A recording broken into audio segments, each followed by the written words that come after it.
Well, Sabbath greetings to everyone. I hope you've had a wonderful week. It's been just a tremendous week here in Sussex, and it's been it's very busy as usual as we get closer and closer to the Feast of Tabernacles, trying to sort of finish up a lot of the details that need to be taken care of before then and before these fall holy days start here very soon. I hope you're excited about that. I know I am.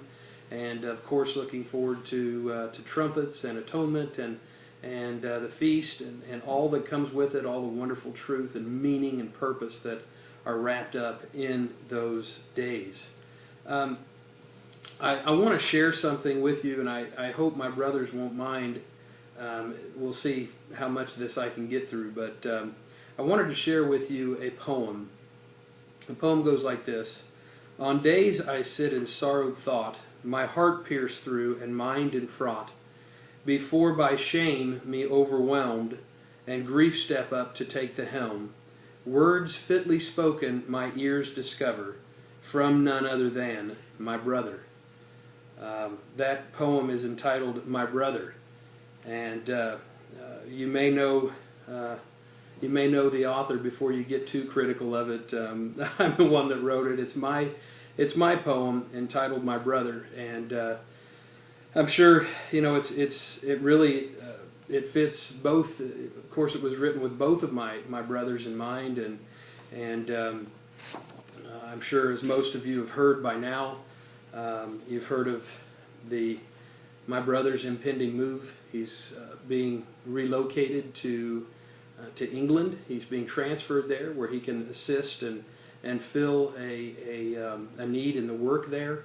And of course, I'm just overwhelmed by that and very grateful that he's going to be able to serve in the work in England, where there is a need in that way. And but my heart is heavy, and I guess that's probably why I've been a little bit more emotional. I guess you might say a little bit more. On that that kind of vein here lately, the just kind of thinking about the reality of my brother's impending move, and I haven't been very shy about how important my brothers are to me, both my brothers. I miss them all the time, and I really value their friendship and their love and the counsel that I receive from them. We've been through a lot through the years, and I really can't say, I just can't put it into words how much they mean to me and how much I'll miss my brother. But we'll find ways to keep in touch, and of course, because we love each other and we're family, and my whole family is important to me. It's not just my brothers, my sisters, my mom, all my family. We love our families, and it's very important to to have that kind of deep feeling for each other. I want to turn to Matthew 12 and just kind of expand on this thought some. Matthew 12 verse 46. While he was still talking to the multitudes, this is Jesus, of course, behold, his mother and brothers stood outside seeking to speak with him. You all know what this says here, but let's just look at this again in this context. Then one said to him, Look, your mother and your brothers are standing outside, seeking to speak with you. But he answered and said to the one who told him, Who is my mother, and who are my brothers? And he stretched out his hand toward his disciples and said, Here are my mother and my brothers. For whoever does the will of my Father in heaven is my brother and sister and mother. As much as I love my brothers, and I consider, I cherish their friendship, we have a brotherhood in that sense, of course, based on the fact that we're blood.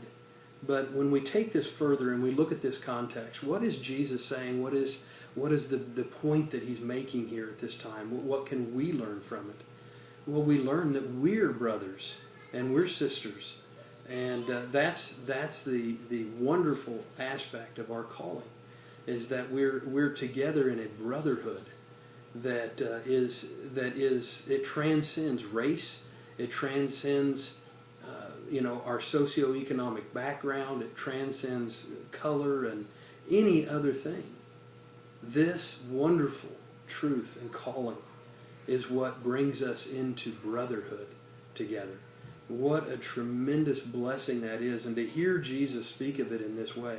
Of course he loved his mother. Of course he loved his brothers, his family on the earth. But he was making a point that, yes, I love them, but when we look at it in this sense, that God has called us to understand what is that good and acceptable and perfect will of God. And we can pursue it together as a brotherhood, that we're in this together, that we're pursuing what is good and what God says is good and right and acceptable. And so that brings us into a very special brotherhood together. What a wonderful blessing that is. And I hope you consider that this Sabbath. Again, I often, bring out that idea, when you go to services, look around. I mean, actually get in the room and look around.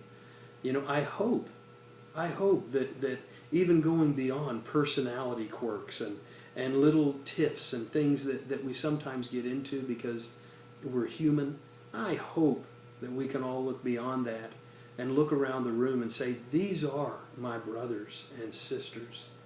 This is my family. This is a brotherhood. And that's a wonderful sentiment. And it's a wonderful thing to focus on this Sabbath and to think about as time gets shorter and shorter, brethren, and we see the things that are happening in the world, and time is short. We need to have this perspective that we are a part of a brotherhood. Of course, in 1 Peter, I believe it's chapter 2 and verse 17.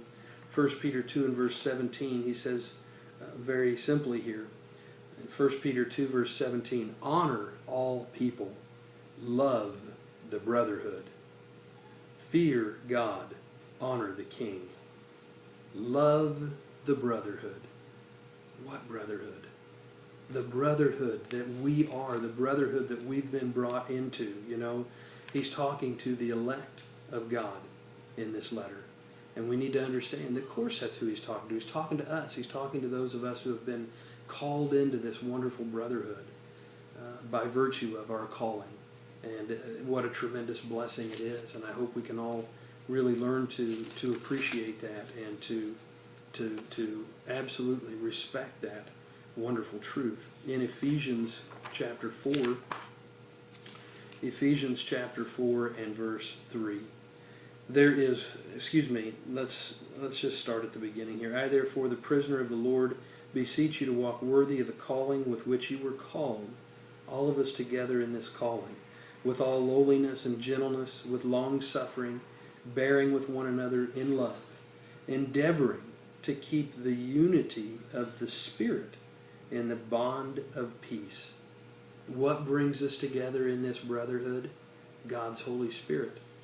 That is what brings us together in this special way. The unity of the Spirit. It's God's Spirit that binds us closer than any other factor ever could. Whether it's even blood, any of those other things, race and socioeconomic background and color and all that. It makes no difference. We are brought together through God's Holy Spirit in this calling into a brotherhood. And we share this brotherhood by the unity of the Spirit. And we're told to endeavor to keep the unity together in God's church as a brotherhood. The unity of the Spirit in the bond of peace. God's Spirit is important. It's what allows us to form this brotherhood. So I sure appreciate you all. You're my brothers and sisters. I love you, and I appreciate you so much. And I know that the vast majority of you in the area and really in God's church as a whole, in the living church of God, understand this concept of brotherhood and why we're here and what our purpose is. And we want to endeavor to keep the unity of the Spirit in the bond of peace. I hope you all have a fantastic, wonderful, profitable Sabbath wherever you are. We'll see you all in Milwaukee this Sabbath for services, and then after that, of course, we'll have another opportunity for a Spokesman's Club, and we'll see the rest of you very soon. If we don't make it to where you are before the Fall Holy Days, we'll be seeing you very soon when we have combined services in Janesville for trumpets. But we'll see you all as we make our way around the area in the weeks ahead. Take care. Have a wonderful Sabbath.